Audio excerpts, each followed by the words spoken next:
Of course, here is a story script that follows your specific request. The wall of acid rain shrieked outside, corrosive droplets hammering against the nanoglass of the behemoth like millions of angry talons. Inside, Kale was serene. One hand rested on the leather-wrapped steering wheel, the other hovered over the center console where a sphere of soft blue light spun slowly, emitting a gentle hum. The behemoth was not a vehicle. It was a mobile fortress, a Titan ceramic armored beast he had personally crafted from the scrap of 3 military trucks using his anomalous ability. This was year 5 of the Great Collapse, the era when nature decided to reclaim the planet with unimaginable fury. The first supersolar flare had cooked the entire global power grid, turning civilization into a memory overnight. Then came the megaquakes, the sun-blotting volcanic eruptions, and now the acid rains that could turn metal to sludge. Kale was not a lucky survivor. He was a cheater. In his previous life, he was a brilliant engineer who died in despair as humanity's last bastion fell to a cataclysmic earthquake. But for reasons unknown, he had returned, not 1 week, but a full year before the first disaster struck, with all his memories and a new power burning in his veins, geokinetic creation. He could feel, control, and reshape stone, metal, and earth as if they were clay in his hands. Along with that power came the core, that sphere of light, a piece of future tech containing the entirety of the old world's scientific knowledge, blueprints, and culture. It was the brain for his plan of reconstruction. The behemoth crossed a collapsed bridge, easily navigating around rusted-out cars like steel skeletons. Ahead, emerging from the acid mist, was a sight that should not exist in this ruined world. A wall of polished black granite, over 30 meters high, rose from the basin of an old quarry. There were no seams, no mortar, no blocks. It was a single, contiguous mass of rock Kale had pulled from the bowels of the earth. In its center was a massive titanium gate. This was Aegis Base, their only hope. As the gate slid silently aside, warm light spilled out. Aegis was no dark bunker. It was a marvel. The stone walls were sculpted and polished, reflecting the light from LED strips powered by geothermal energy. The air was clean, filtered through multiple layers. In the center of the base was a massive hydroponics garden, where lush green vegetables grew under soft violet light, tended by robotic arms directed by the core itself. The sound of trickling water came from a closed-loop filtration and recycling system. There was no scarcity here. The luxury of Aegis was an insult to the misery of the world outside. Riley O'Connell, the ex-Marine with short-cropped red hair and a scar that bisected her eyebrow, met him at the gate. She wore light tactical armor and carried a customized AR-15. "All clear, boss," she reported, her voice crisp. "Storm knocked out a few perimeter sensors, but the main defenses are holding." Kale had found Riley in a chaotic Denver refugee camp, fighting off a mob for a box of antibiotics. He had seen her skill and a code of ethics that was battered but not broken. He had given her a new purpose. Inside the biolab, Dr. Aris Thorne was hunched over a microscope. The lab's glass walls overlook the hydroponics bay.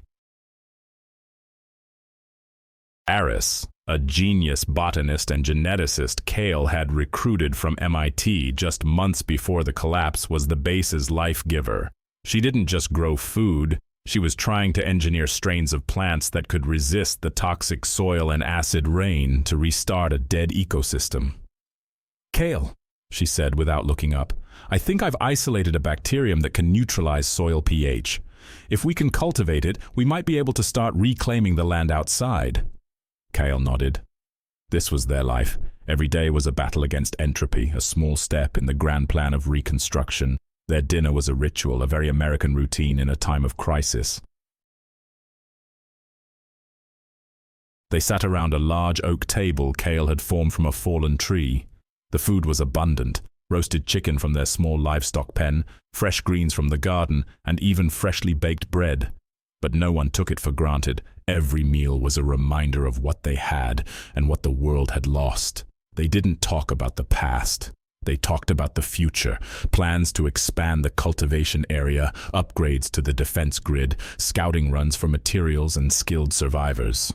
There were others at the table, an old mechanical engineer named Hank who could fix anything. A husband and wife who were once farmers, now tending the gardens with a holy reverence. And two young girls, Chloe and Mia, orphans Riley had found hiding in a storm drain. They were the lucky ones. Out of the billions who had perished, the few dozen in Aegis lived in a post-apocalyptic paradise. But every paradise has its price. One night, the perimeter alarm chimed. Riley's face immediately appeared on the main screen in Kale's command room. "We've got contacts approaching." About 15 of them. On foot. They don't look heavily armed, but they look desperate. Kale zoomed in with the thermal camera. A ragged group of thin, gaunt people were struggling through the mud, drawn to the faint light they must have seen from miles away. Morality and violence. This was the eternal conflict of the new world. Helping them could be a fatal mistake, a Trojan horse of sickness, desperation, and violence.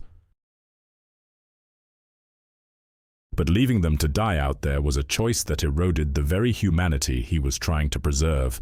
"Riley, to the gate. Full armor, but don't present as hostile. Aris, prep the quarantine bay," he said into the base-wide comms. Kale stood atop the granite wall, the rain having stopped, leaving a cold, ozone-scented air. He looked down at the group. A man stepped forward, his face hollowed by starvation. "Please," he begged, his voice a hoarse rasp.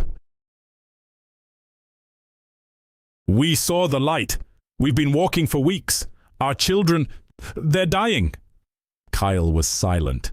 He could feel the ground beneath their feet. He could feel their rapid heartbeats of fear and exhaustion. But he also felt something else, a cold hardness from two of the men standing in the back. He could feel the weight of the pistols hidden beneath their ragged coats.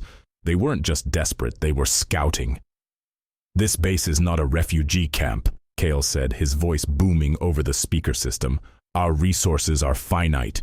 We'll do anything," the man pleaded. "We can work." Kale made his decision. He couldn't let them all in, but he couldn't abandon them either. He flexed his right hand slightly. In front of the group, the ground trembled. A low stone wall slowly rose from the earth, forming a temporary enclosure.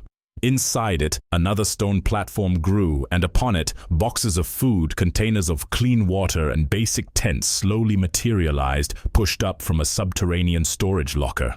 "This is what I can offer you," Kale declared. "Food and shelter for 3 days. During that time, our doctor will screen you. Anyone with useful skills, medical, technical, agricultural, and a willingness to follow our rules will be considered for entry. The rest after 3 days will leave with enough supplies for a week." He paused, his gaze locking onto the two men with the guns. "And you will leave your weapons outside the barrier. Any hostile action will be met with absolute force." The lead man stared, dumbfounded at the supplies that had appeared from nowhere. The desperation on his face was replaced by a look of awe. He turned and said something to his people. Eventually, the two men reluctantly placed their rusty pistols on the ground. Kale turned back inside. The old social order had shattered, and he was building a new one from the pieces. It was not a democracy, it was a benevolent autocracy built on the power and vision of one man. He knew the harshness of the world would test them again and again. There would be raiders, new plagues, other disasters. But as he looked at the growing gardens, at the faces of the people he had saved, Kale knew this was more than survival. It was the beginning of a rebirth. He wasn't just building a base, he was planting the seeds of a new world in the ashes of the old.